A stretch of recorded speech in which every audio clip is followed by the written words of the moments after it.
Грант Харт. Yep. Oh, I was really amazed on this concert. You liked it tonight, huh? Yeah, it was real. I think today there are not so many opportunities to hear something real. Right. And what's your personal attitude to happening of the music? Well, I mean, I'm lucky enough that I can pick and choose the work that I do, and I do not pursue my music in very much of a commercially exploitive way. I play music because I enjoy music. I don't, I don't make a ton of money doing what I do, but I have freedom beyond my greatest wishes. It's, I feel super fortunate that life has provided me with this opportunity to travel, have friends in different parts of the world, be able to be in places when different events have taken place, and just, experiencing reality. Most musicians, when they're on a tour, they see the inside of the club, the inside of their van, the inside of their hotel. And the way that I like to approach it is, you're not working every single day. You're not, trying to get the most out of every euro. Sometimes you have to, for lack of a better word, you have to be rewarded, by having enjoyable experiences. I don't think that's too much for a human being to ask. And, sometimes the music industry is very exploitive of the talented people, if I may include myself in that group. You're good. It takes just as much to support me and maintain my physical needs as it would a large dog. And I'm not a large dog. I'm a human being, I'm an artist. I, probably a genius. I would like to live the life of that. I want to find the next inspiration. I want to look into the brushstrokes of a painting. I want to smell the dust of a desert. I want to feel the moisture in the air. I want to experience as many positive things, and inadvertently you experience not so positive things in life, but you try to avoid those, and when they do happen, you try to make the most of the situation and return to normal pleasantness.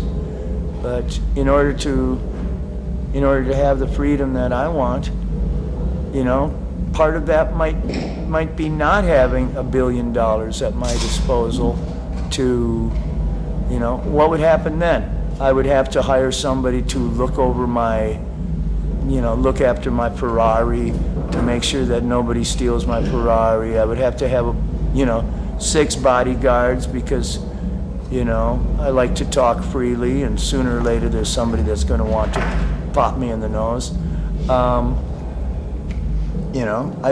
I don't need to be this big famous guy that gets, this constant ego massage.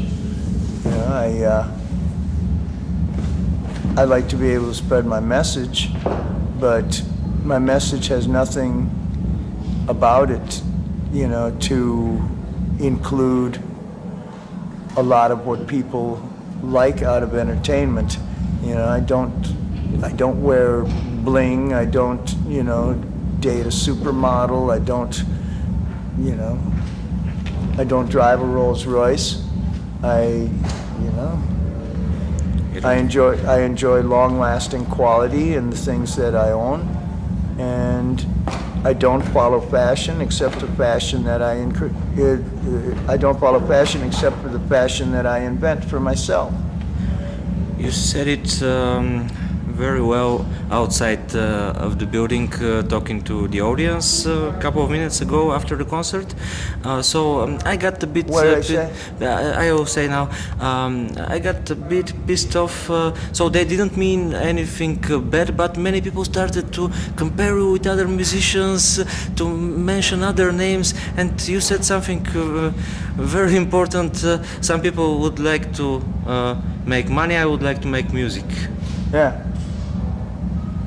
Yeah, and I think certain artists, when they are surrounded by managers and lawyers and booking agents and, stylists or bodyguards, whatever they have, those people are going to try to influence the performer. They're going to say, oh, you need 2 bodyguards because maybe their cousin needs a job or something, or, if you have somebody that's earning a percentage of what you earn, they're going to be inclined to, raise the amount of money they get as much as possible, and so they're going to try to push you into decisions that mean only money. And a lot of times in the world of the arts, sometimes a money earning experience can be a negative artistic experience. They always use this expression, selling out.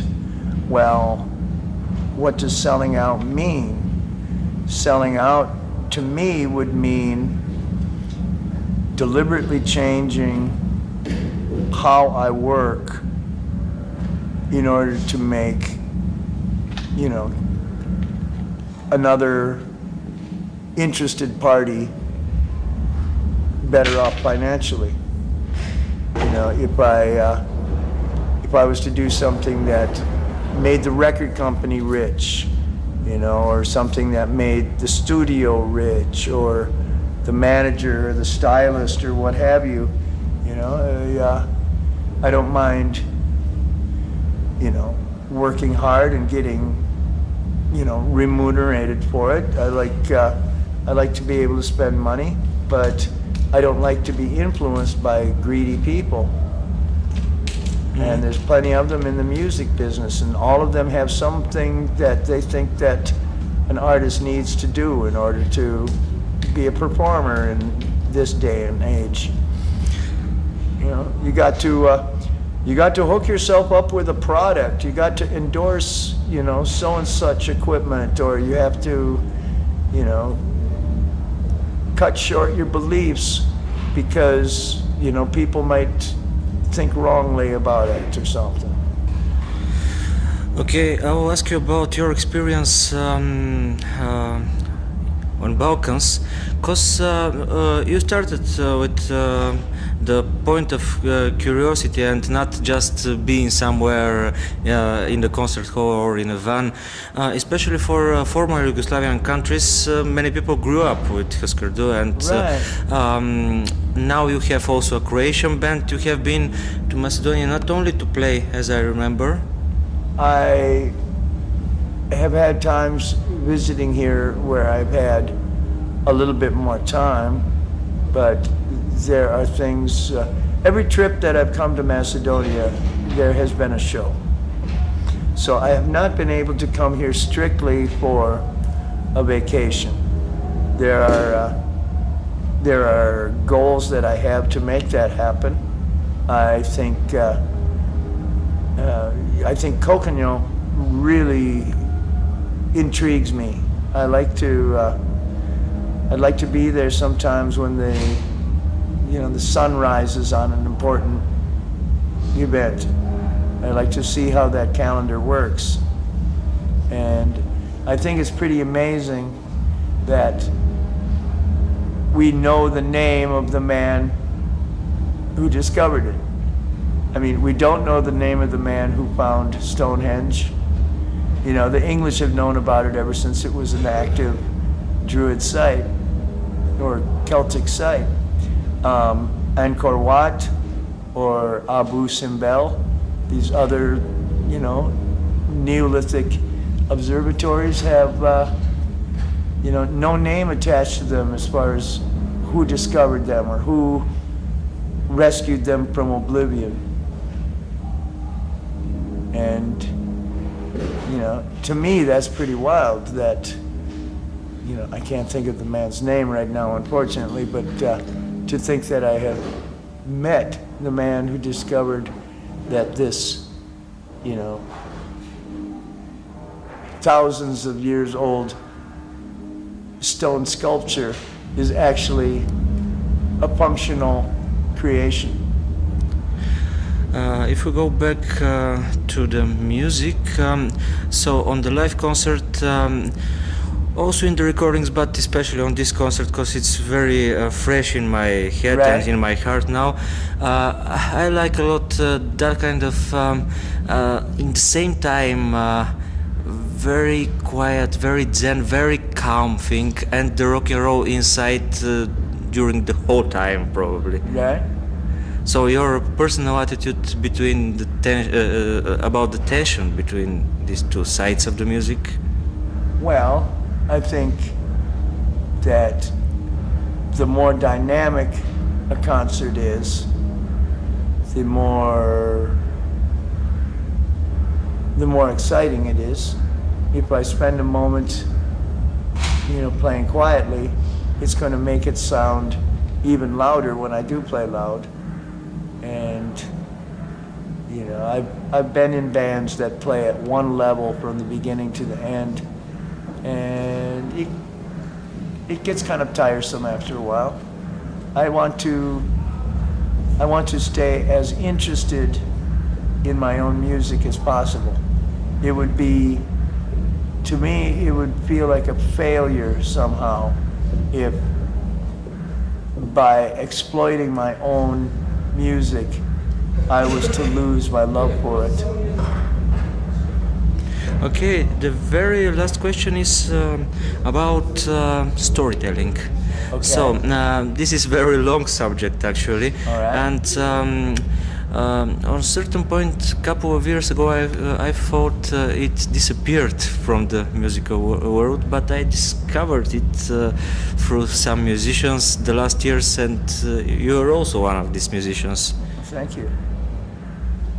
So, are you optimistic or pessimistic about the? Well, I've gathered from what you have just said that you've discovered a couple more where you thought it was gone. So, you know, I knew that I was trying to do it. I knew that there were some other artists, not necessarily people that I'm in close contact with, but I know there's people like Mike Watt who still, you know, spin great stories with their music. He was our guest a couple of months ago. Oh man, great guest to have.